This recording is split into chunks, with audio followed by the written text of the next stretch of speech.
Assalamualaikum warahmatullahi wabarakatuh. Perkenalkan, nama saya Muhammad Rasyanova Putra dari kelas 1 MIC Politeknik Negeri Sriwijaya.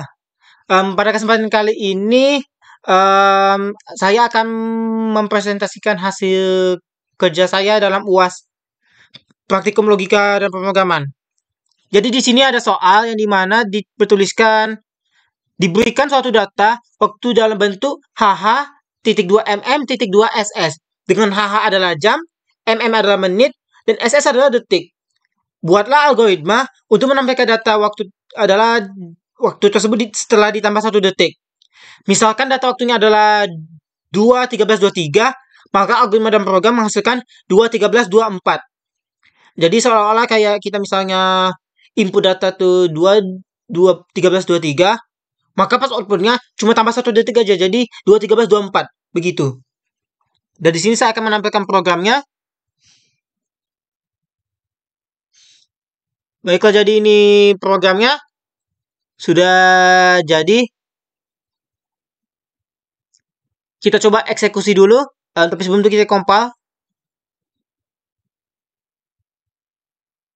Di sini ada masukan dalam format HHMMSS. Jadi kita masukkan 02 13 23. Lalu kita enter, maka dia akan bertambah 1 detik dan hasilnya 02 13 24. Baiklah, atau contoh lain bisa saya berikan seperti ini. 23.259.259. Begitu kita enter, kita akan mendapatkan jam 12 malam, waktu jam 12 malam atau 24.00, tapi program akan membacanya itu seolah-olah menjadi 00.00.00. Kenapa bisa begitu? Kita akan jelaskan secara lebih rinci. Jadi yang pertama itu dalam komponen dasar ada yang namanya include. Jadi include ini adalah preprosesor direktif yang memberitahu compiler untuk menyertakan isi dari header file ke dalam program. Jadi misalnya ada include the IOStream ini, include the IOStream yang dimana itu memasukkan fungsi-fungsi yang diperlukan untuk input atau output dalam standar dari C++. Jadi dia adalah kunci penting dari standar C++ untuk masukkan input dan output. Yang kedua ada using namespace. Jadi using namespace ini juga standar tapi penting. Jadi dia berfungsi untuk memungkinkan penggunaan identifier dari namespace std tanpa menuliskan std.2. Jadi yang saya maksud itu seperti ini. std2 ini. Jadi kita bisa menuliskan ini tanpa harus menuliskan std.2.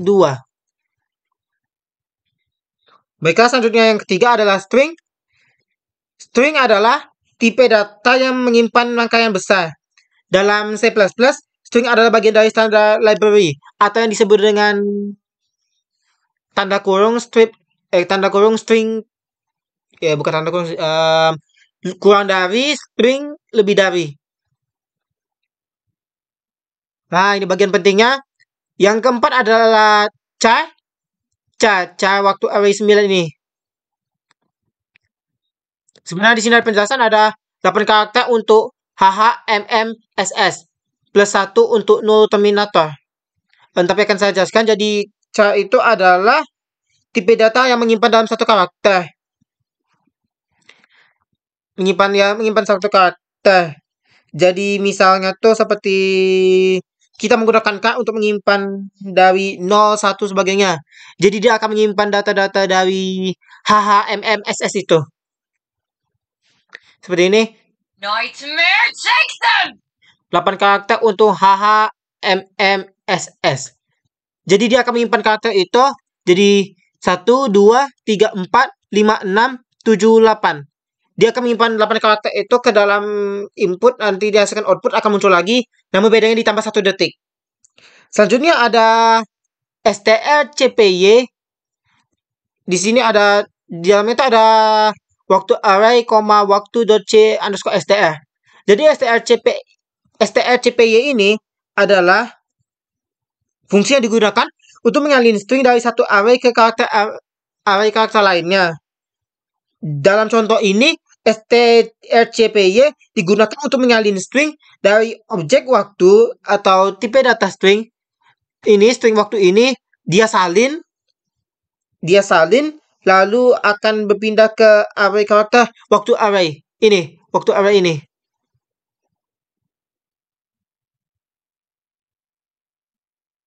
Yang bertipe dapat char. Jadi ini char waktu array ini jadi dia string dari sini salin akan masuk ke sini.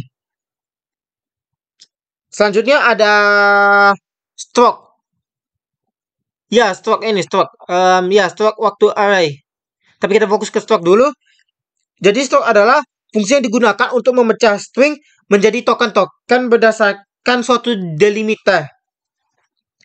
Dalam contoh ini kita menggunakan stroke untuk memisahkan string waktu menjadi jam, menit, dan detik berdasarkan karakter.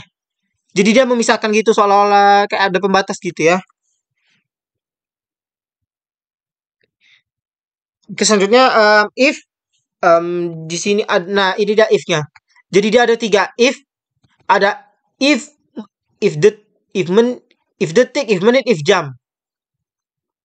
Jadi if ini adalah statement kondisian. Dalam contoh di situ, if digunakan untuk memeriksa apakah detik sama dengan 60, menit sama dengan 60, dan jam sama dengan 24. Jadi mekanismenya pada dasarnya sama seperti jam.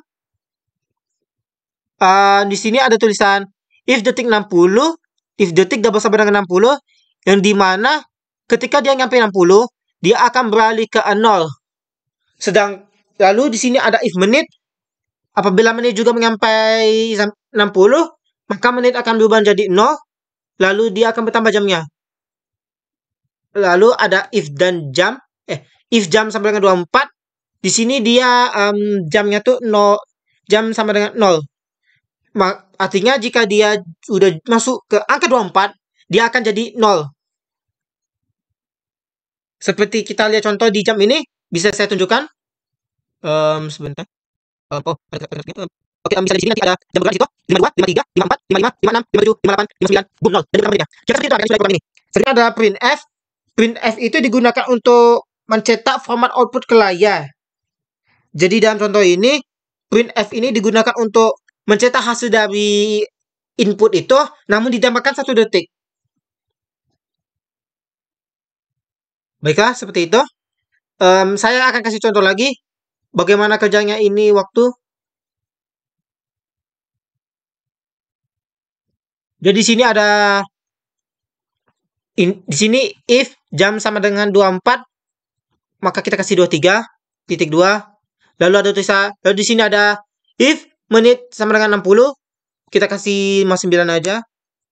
Lalu di sini if detik sama dengan 60, 59. Jadi begitu dia di enter, detik ini pasti akan jadi 60, ini juga jadi 60, menit akan jadi 60, dan jamnya jadi 24.